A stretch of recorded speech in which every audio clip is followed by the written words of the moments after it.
1.1 absolute value functions. This is going to go with your student journal notes.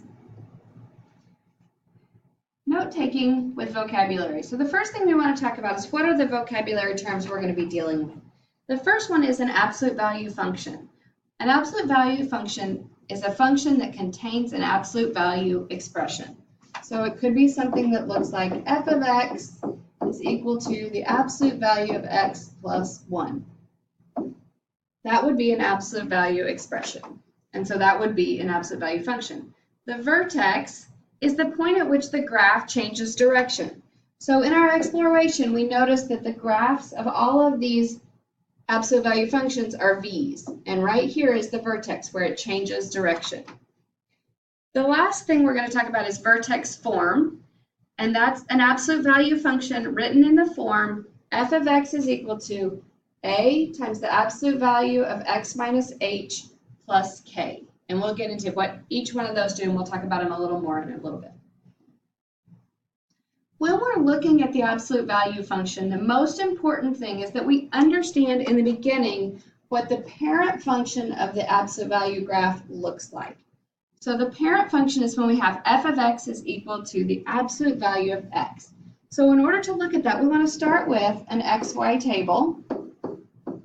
We want to plug in some different values for x. I'm going to choose -2, -1, 0, 1, and 2.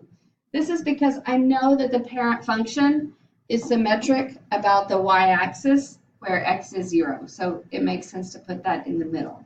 And you'll learn when each type is the best. So to find y, we find the absolute value of each one of those, because y is equal to the absolute value of x. The absolute value of -2 is 2. The absolute value of -1 is +1. The absolute value of 0 is 0. The absolute value of 1 is 1. And the absolute value of 2 is 2.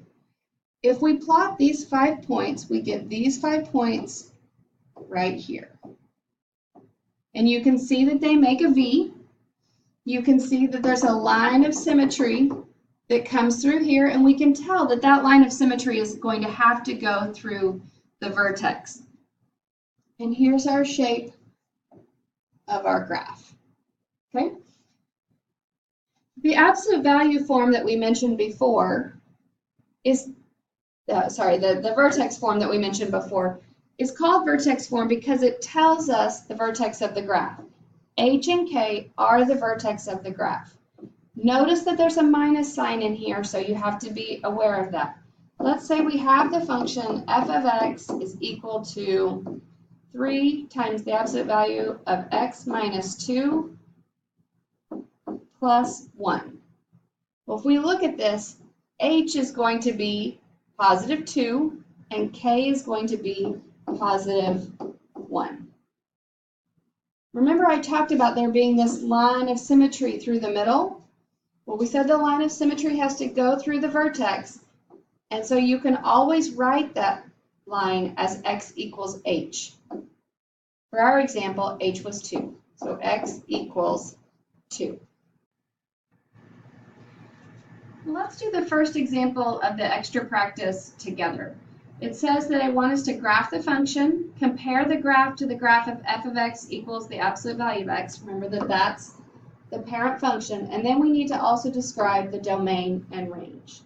Well, before I start, I'm going to go ahead and graph the parent function first on all of these. We said it had a vertex of 0, 0, had a point at 1, 1, 2, 2, -1, 1, and -2, 2.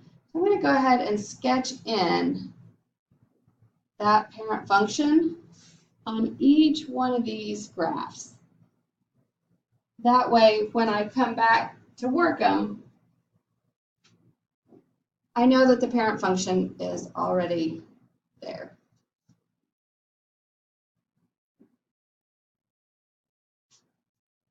All right, now to graph the function, we need to make our table, and we're going to plug in our values of x into our equation.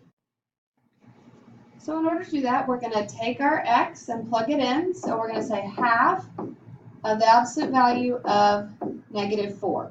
The absolute value of -4 is +4. Half of that is 2. The absolute value of -2 is +2. Half of that is 1. The absolute value of 0 is 0 times a half is 0. The absolute value of 2 is +2. Half of that is 1. The absolute value of 4 is +4, and half of that is 2. So here are our new ordered pairs. -4, +2. -2, +1. 0, 0. 2, +1. 4, +2.